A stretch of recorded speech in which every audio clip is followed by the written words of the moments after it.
and welcome to my channel. I'm so excited to have you here. So I have had so many questions all throughout YouTube and Instagram. If you don't follow me over there, definitely do so, because that is where I get a lot of my content ideas, especially from you guys asking me. And a big one that I get is military life, especially when it comes to a PCS. And if you don't know what a PCS is, it is essentially a permanent change of station, which means you're moving from one location to another. And it can be super fucking stressful. I have done it many of times. I am an Army wife, if you guys don't know, but I was actually prior military, so I have been in the Army myself. So I definitely know the ins and outs of how to really make a PCS move stress-free and just easy. So I am going to give you guys my top tips and answering all of your guys' questions, because you guys did ask me a lot of questions over on Instagram. So I'm going to be answering those in today's video too.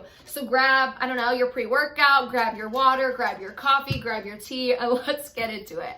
Okay, so first off, you guys know that I clearly have been in the military. I just told you guys that, so I really know how a PCS works. But also my husband, last move that we did when we came all the way to Washington, he was overseas in Korea while I was in the state of Georgia. So that can be a very stressful situation, and we really didn't have any stress when it came to moving, and it's because of these tips that I'm going to show you. So number one would be to pre-plan ahead and do not wait. And when I mean pre-plan, I mean plan your move months in advance. If you wait until the last second for your move, you know what's gonna happen? You know, you are going to be very anxious, have a lot of stress, and really just feel like you don't have your shit together, which can just cause a lot of like irritation, annoyance, stress, anxiety, all of like the not fun stuff. So definitely pre-plan when it comes to your move. Number two is to always choose the best option for you. So through this video, I'm going to be telling you guys a couple different options that you could do when it comes to moving, but really choosing what's best for you and not what other people say or do is the better option. Don't really listen to other people. Yes, listen to other people when it comes to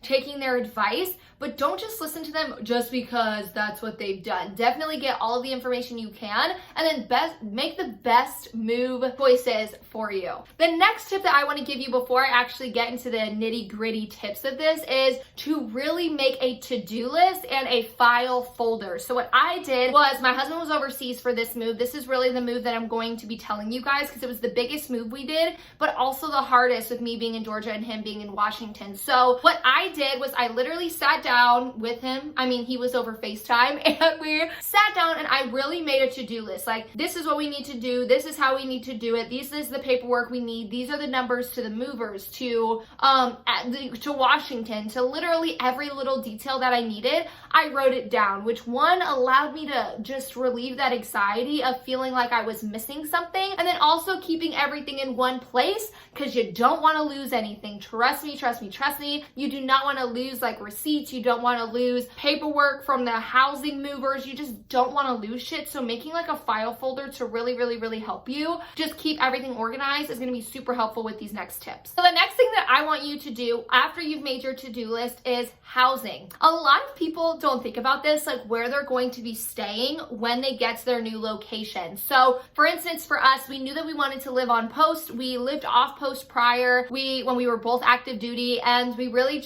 we enjoyed it. We enjoyed the getting away from like the Army environment and the Army base, but we just didn't enjoy the drive. We didn't enjoy just not having a house, having an apartment. We really wanted a backyard, and we just wanted something like that. So what you can do is you can actually call ahead of time. So for us, we called Washington and we called Post and we said, hey, we want to put our name on a wait list for housing. This is the house we want. So we were able to put our name on a like actual wait list for a home 6 months in advance. So all we had to do was provide them with paperwork, with our orders, and showing them that we were going to be moving and the time where we would move around. So that really helped, because literally the day we got here, the day we drove into Washington, we had a house ready for us and we had someone prepared to show us our home. So making sure that you want to either live on post or off post, that you can look at apartments and you can look at actual houses and put your name on a wait list is going to really relieve stress and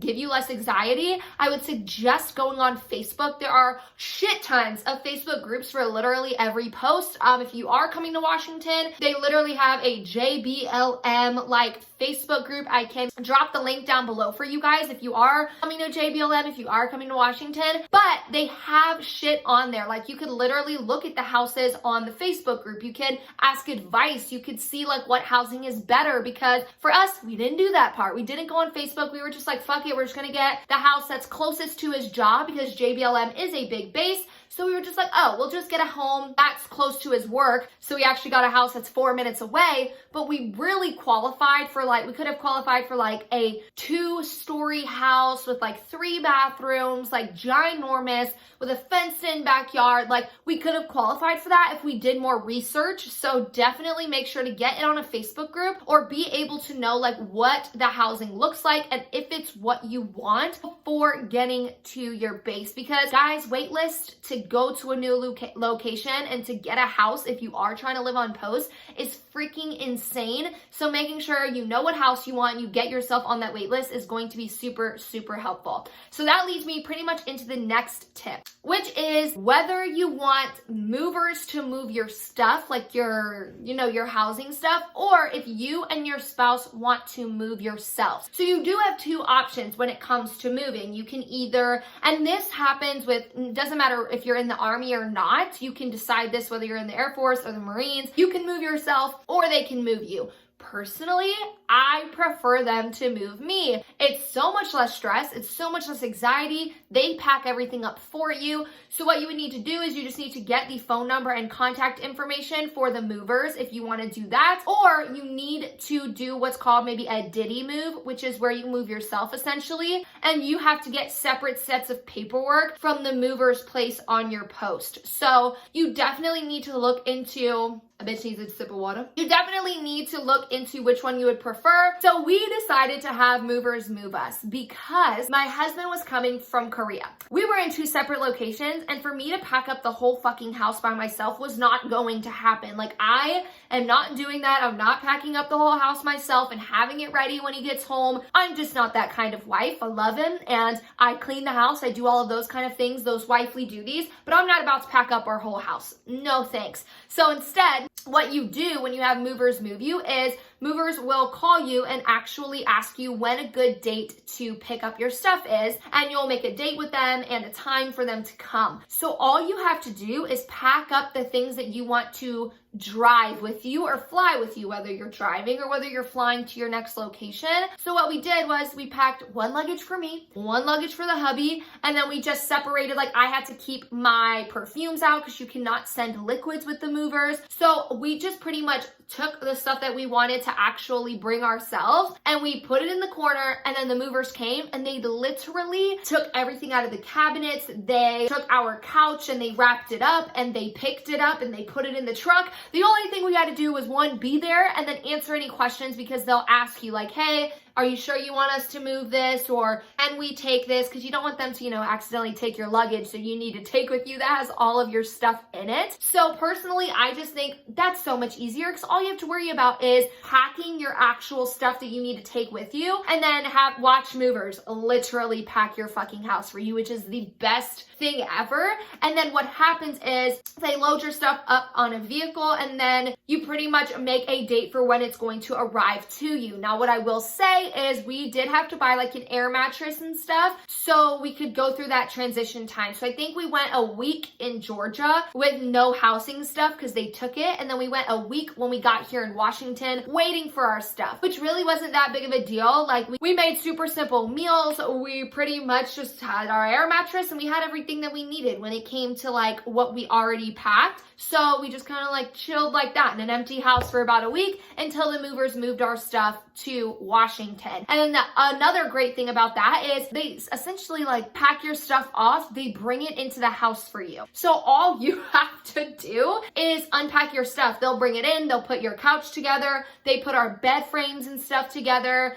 they put our mattress on our bed. Like they literally did our house for us. We just told them, hey, we want the bed there, we want the couch there, whatever. So definitely that, I know that's a long answer, but choose whether you want movers to move you or you to move yourself, you to get a U-Haul, you to do all of those things and pack up your shit. I just don't suggest that. People think that you're gonna be able to pocket money that way because the military will pay you to move your stuff. But in all actuality, guys, you don't really pocket that much money. Let's just be honest, because you do have to show your receipts of everything that you've bought. You don't pocket a lot. And that's just my view of everything. And that's just my experience with people I know moving themselves. Now, my next tip is communication is key with your spouse, especially if they are overseas. If you have a spouse, like I had a spouse that was overseas while I was here, very, very, very open communication is going to help you so much. We were very on top of it. We would be like, okay, you take care of that, I'll take care of this. We did it months in advance, and it was just a very smooth type of thing because we had good communication with each other.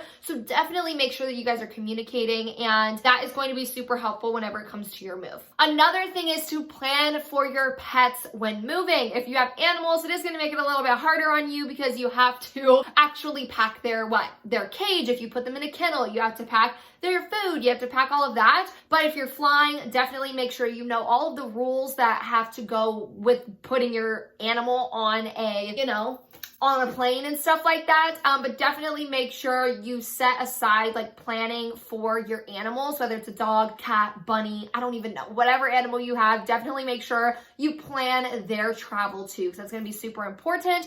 Because also when you get to your next location, you are going to have to register your animal on post and do all of that stuff if you are going to be living on post. Okay, so I really hope this is helpful so far. This is going to be a lot of information that I'm trying to put all into one video, but these are literally just my top things that I feel like are the most important. Clearly, it's not everything because this would be a hour-long video if I did that. So the next tip is to really know the amount of time you're allotted for your move. So, for example, we were in Georgia, we needed to get to Washington State, y'all. Like, that is a very ginormous and long move. So you will actually be allotted a certain amount of days to get from point A to point B. And then you will be paid specifically on those days. So you can actually go to the way you can do is you can actually go on post, go to the mover's place on post, and they will give you like an actual cheat sheet of where you're going, how many days you're allotted, and it will also tell you how much you're able to spend every day. So definitely making sure you know the amount of days you're allotted is going to be very important. I actually have a note on the side that the hubby wrote for me to tell you guys, and he said, for example, if you have 10 travel days, but it only takes you 5 days to get to your location, you still get paid for a full 10 days of travel. So that is very true. We had, I think, a total of like 9 days to travel because it was a far drive. And it only took us 4 days to drive to Washington. And that leads me into kind of what I was saying before. I really suggest you going to your local like moving place on post. I don't know the exact word of what it's called, but when you go there, they are going to give you a cheat sheet of how many days you're able to travel and how much you're able to spend each day. And what I mean by this is a lot of people don't know that the military will pay for your food. So what they're going to do is you, the military person, is going to get allotted a certain amount of money. So say you get allotted $50 each day to eat. But your spouse and your child, whatever, is also going to get a set amount of money that they can have to buy food. So what we did when we were planning was we sat down at the computer, we planned out our meals, like literally like, hey, this is where we're gonna stop on our way to Washington. These are the foods we're gonna eat.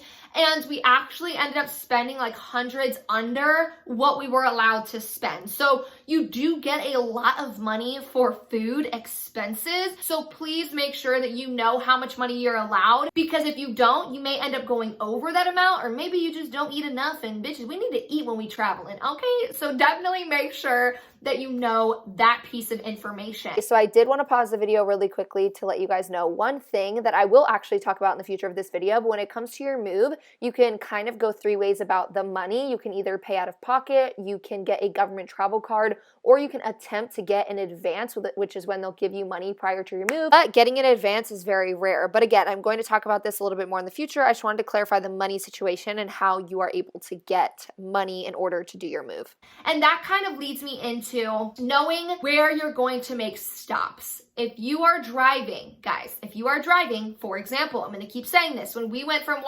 Georgia to Washington, we literally looked at the freaking United States map, okay? And we said, okay, this is the state we're going to stop in. This is the hotel we're booking. And we would book that hotel. And then we would be like, this is the gas station we're going to stop at on the way there because we'll have to refill for gas. And we literally did that until we got to Washington. So we ended up staying at 5 hotels for 5 nights, and we knew exactly what the hotel was because we booked the hotel prior. And you guys also get allotted a certain amount of money for hotel rooms per day of those allotted days of travel. Please, guys, I know this part is a lot of information, so if you guys have extra questions, definitely leave them down below and I can specify specific things if you're confused on it. But you do get allotted hotel expenses daily, food expenses daily. So please make sure that you know how long it's going to take, how many days you're allowed, so you know where you can stop for food, and you also can plan your hotel rooms ahead of time. That is so freaking helpful. We literally sat down and we booked all of our hotels. We knew, hey, we're gonna stop in Illinois, we're gonna stop in Missouri, we're gonna stop in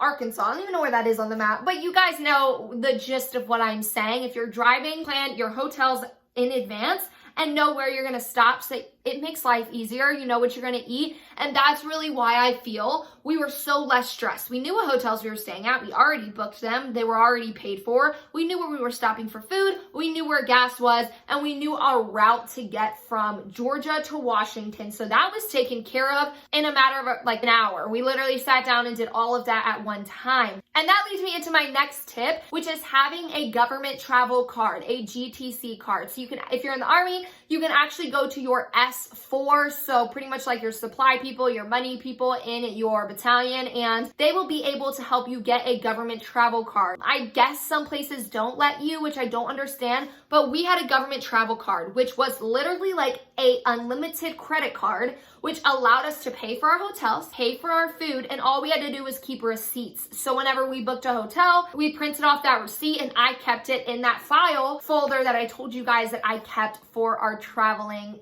or for our whole move. And then all you had to do was when you stopped at a place to eat, you would swipe that credit card and then you would keep that receipt in a folder, because when your spouse gets to the next location, they're going to ask him, where are your receipts, so that we can pay off this government travel card. So don't think you just have an unlimited fucking card. You can go buy yourself an Apple Watch, a Pandora bracelet. Like, no, don't do that. A government travel card is only for moving expenses and what you're allowed to have. So if you decide that you want to go buy a fucking Apple Watch on your government travel card, you're going to get in a lot of trouble. You are definitely going to get fined. You're going to lose pay. You may even lose your rank at that. So please don't do that. But if you already know, like I said, the hotel amount of money you have to spend a night, the food you have, you're able to know how many, when you swipe your GTC card, how much you're allowed to spend that day. So I'm a money person, so I was the one in charge of it. I would take the receipts, I would file them. I would know how much money we had left on food that day. I would know, okay, this hotel is perfect because we're able to spend $250 a night. And it was all on the credit card.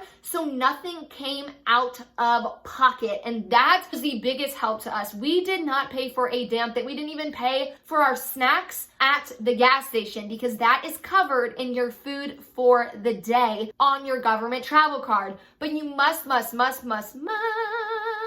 keep your receipts because they are going to ask for your hotel receipts and your food receipts, especially if you use your government travel card, or else you're going to actually be in debt and they are going to make you pay that. If you racked up $6,000 in food and hotels, guess what you have to pay the Army? $6,000 in food and hotels if you do not keep your receipts and they have no proof of where you stayed. So that, I have a couple more things, you guys, and I have a couple questions of your guys' to answer, but that is the biggest chunk of what I feel like is the most important. The GTC card, the government travel card, knowing the amount of days you're allowed to travel, plus the amount of money you're able to spend at those hotels, because that is what is going to make it smooth. It's what is going to make you prepared, planned, less anxiety, and not have to pay shit out of pocket. Because we know the Army, the freaking Marines, the Air Force, I mean, I ain't even gonna talk about them, but the Army don't pay you enough to pay for your whole entire move. So please get a government travel card if you want it. If not, if you don't get a government travel card, please also keep your receipts because the Army will pay you back. So when you go to your next location, if you don't have a government travel card and you use your own debit card or your own credit card, the military will pay you back for your move. It'll just take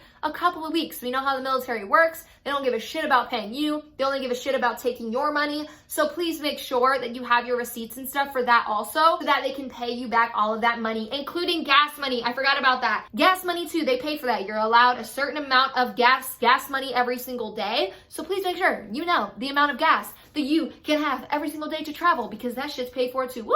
Everything is paid for, y'all. Everything paid. Anyways, let's see what else we got here. So I have 2 more tips before I get into the questions that you guys asked me over on Instagram, which please stay until those questions because they are so freaking important. So the next tip that I have is to pack when you're packing, like I already talked about. When you pack your things before the movers come or before you move your own stuff, only pack for necessities for the road trip, because guess what happened to us? At that point in time, we only had 1 car because we didn't need to buy a second car when my husband was in Korea. I didn't feel like we needed 2 cars. So we had my car that I bought when I was 18 years old. So it was a small car. I still have that car. It is a Kia Rio. So guess what? We decided not to pack our microwave because we wanted to be able to microwave food during that time that we didn't have like pots and pans because they packed it up. Guess what we had to throw away? Our microwave. Because it didn't fit in the back. Well, it did fit, but our car literally, like the back tires were like, our car was literally sitting on the tires and we were not gonna make it 5 days across the freaking United States in a Kia Rio. I'm gonna pop up a picture of what a Kia Rio looks like. So please pack what you need and make sure that it fits in your vehicle, or else you're gonna be throwing away, you know, high priced items like microwaves and stuff, because we're crazy and we just had to throw that shit away. So pack your necessities, pack what you actually need. You don't need to pack extra. You can do your like laundry and stuff at your hotels. A lot of the hotels we went to were like the Holiday Inn, places that we knew were nicer. They were nicer because we were allowed to get a pretty expensive hotel. I think they gave us like literally $300 a night to buy a hotel, which I think is insane. So we went to like Holiday Inns, to more like nicer places that we knew would have laundry, so we could do our laundry. So that's definitely a big thing. Don't have to pack that much. You can do your laundry in their laundry thing, and that makes life easy. So pack necessities only. Okay, you guys, so I think that is pretty much all. I'm looking at my notes right now because, bitch, I had to make a lot of notes. Like, they are on my computer, and y'all, they are a lot. Look at all those notes I got. But I really wanted to make sure that I went over everything that I found to be important. Now, I got one more thing. Now, for my troopers that have stayed all the way here, I feel like I'm like 20 minutes into this video. I don't know how long I've been talking, but it feels like I have been talking for fucking ever. But the next most important thing, I actually talked to an Army wife over on Instagram, and she did not know this piece of information that I think is so fucking important. Please know this, because bases aren't gonna tell you, your people aren't gonna tell you because they're assholes. Let me just say that. When your spouse is doing their leave form, so for instance, again, for example, I was in Georgia, the hubby was in Korea. So in order to travel or to PCS or anything like that, you have to pretty much put in a leave form. So what my husband did was he was like, oh, I'm gonna come home a week early. So he decided, okay, I'm gonna take a week of leave, 7 days, to go from Korea to Georgia so that he could help me pack things up. He could really help with, like, you know, last minute details with the movers and all of that stuff. And then we were gonna drive and use our travel days from Georgia to Washington. But what people don't know about is permissive TDY. So if you don't know what permissive TDY is, look up the regulation for whatever branch you're in, whether it's Army, Air Force, Navy, whatever.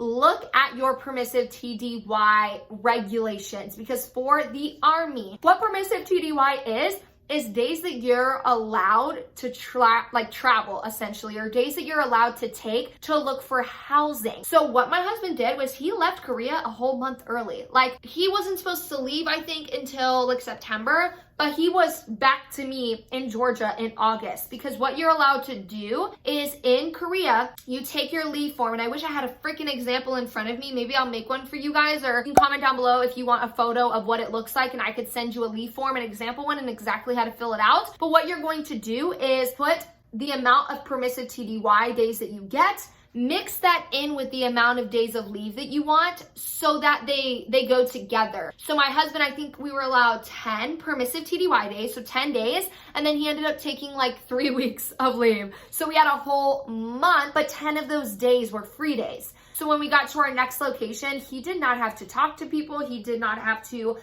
pretty much start working yet. We got our house because he had his permissive TDY days and his leave days on one form, so that they can like intertwine with each other. Okay, you guys, so I paused the video again because I actually forgot to tell you that it's also the days that you're allotted to travel. So you get permissive TDY to look for housing and everything. You get your leave days, however many days you want to be charged for leave, but you also get those days that you're allotted to travel from one location to the next location. So keep that in mind. It ends up being a lot of days that you get free leave essentially, but I'll have all the details down below with links to help you guys.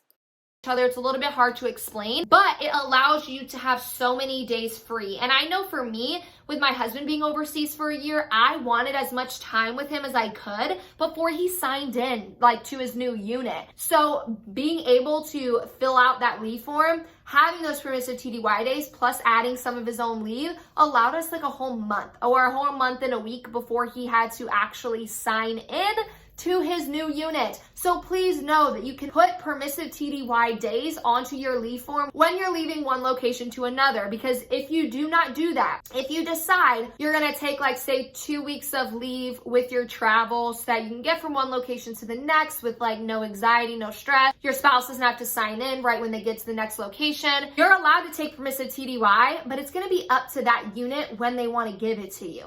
So if they say, oh, we only want to give you that in like a month, in a month we'll give you your 10 days to like find a house, then you're fucking shit out of luck. And when you are on your leave days, you're actually trying to find a house and having anxiety and having stress about this whole move because you don't have your actual permissive TDY days on that leave form that you were allowed to pretty much do before you got to that new unit. So those are pretty much my top tips on what you need to do. Please go over to my Instagram and ask me any more questions, or if you need me to clarify something, comment it down below. I really just didn't want this video to be like an hour long. I think it's already going to be like 30 minutes minimum to really talk to you guys about all of this. But now I want to answer the questions that you guys asked me over on Instagram. Okay, you guys, the first question I got, which I'm reading off the screen right here, was how do you deal with the fear of PCSing to another country or location? Honestly, I was kind of already used to it. Like you guys know, I was in the Army. I was used to moving. I knew what it was all about. But if you have to move to another country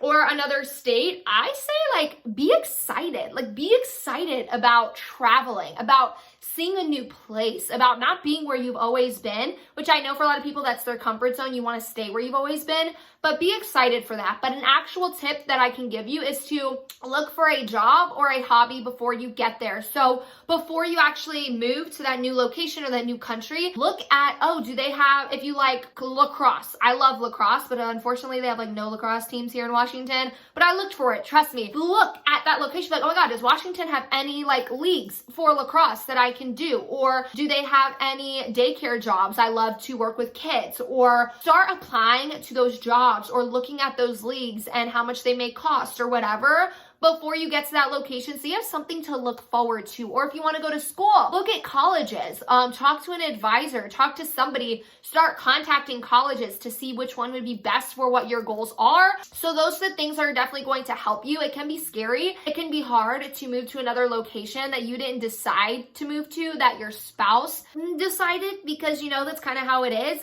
They're in the military and then you're kind of stuck with that. You're stuck with the fact that you have to move in 3 years or 2 2 years, or deal with a deployment, or deal with that. But finding those hobbies, finding those jobs, finding school, finding something that you could really put your time into is going to be very helpful. So I hope that helps that question. The next one is, do you pay for movers or do you do it yourself? Clearly, that has been answered in very in-depth explanation. I would have movers move my shit for me every single time. It creates a lot less stress and a lot less anxiety, and it's super easy, super simple to do, and it doesn't hurt your back while you're at it because you don't have to fucking pack anything. The next question is, how do you deal with PCSing but not knowing if it will actually happen? So I'm guessing this person, their spouse may be PCSing. They may have gotten told like, hey, you might be going. Honestly, I feel like you kind of just deal with that. Look at both sides and plan for both. I am a planner. I am a to-do list person. If you have been watching my YouTube for a while now, I've given tips on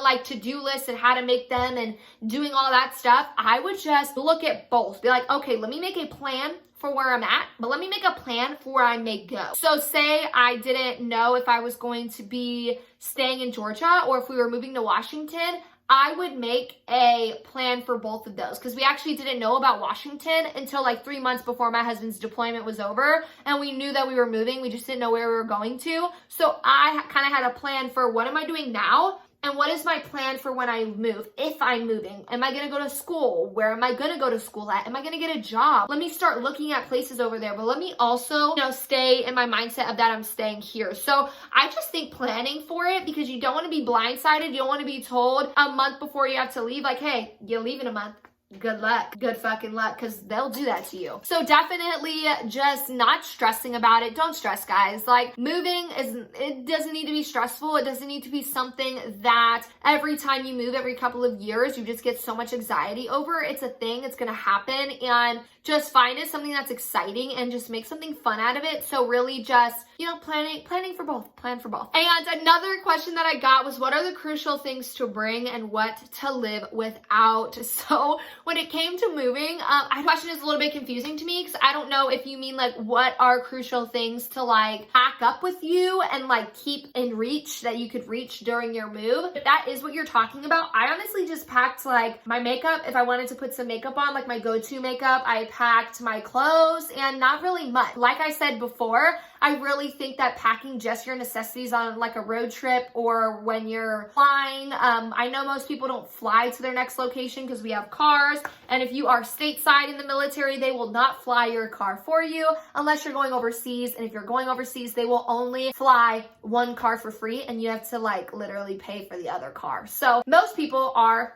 driving nowadays, and I just think bring your necessities and pack the rest. You'll get it in a couple weeks. It is what it is, and don't really worry about it. So you guys, that is pretty much all for this video. I really hope this helps. I want to make more videos on PCSing, and maybe I can do another video on paperwork, what paperwork you need, what they're called, and all of that stuff. So please comment down below if this helped. If you guys have any more questions that I can answer, I really hope this video was helpful. It was all over the place. I just had a bunch of tips written down that I know helped me and that I know can help you guys. And I really hope that you're able to take these tips and bring it with you in the future when you are going on your move, if you're moving right now. So please comment down below what helped you. What was the number one thing that you maybe didn't know that helped you in this video? Do not forget to like this video. That helps me out a lot. It shows me that you guys want to see this type of content. You want to see more military related or lifestyle videos, because I haven't posted them in a while and I would love to keep doing so. So please also do not forget to subscribe. That also helps me a lot, and I would love to just add you to my YouTube family. Let's do this. I'm almost at 300 subscribers. Look at me go. Look at us go. Look at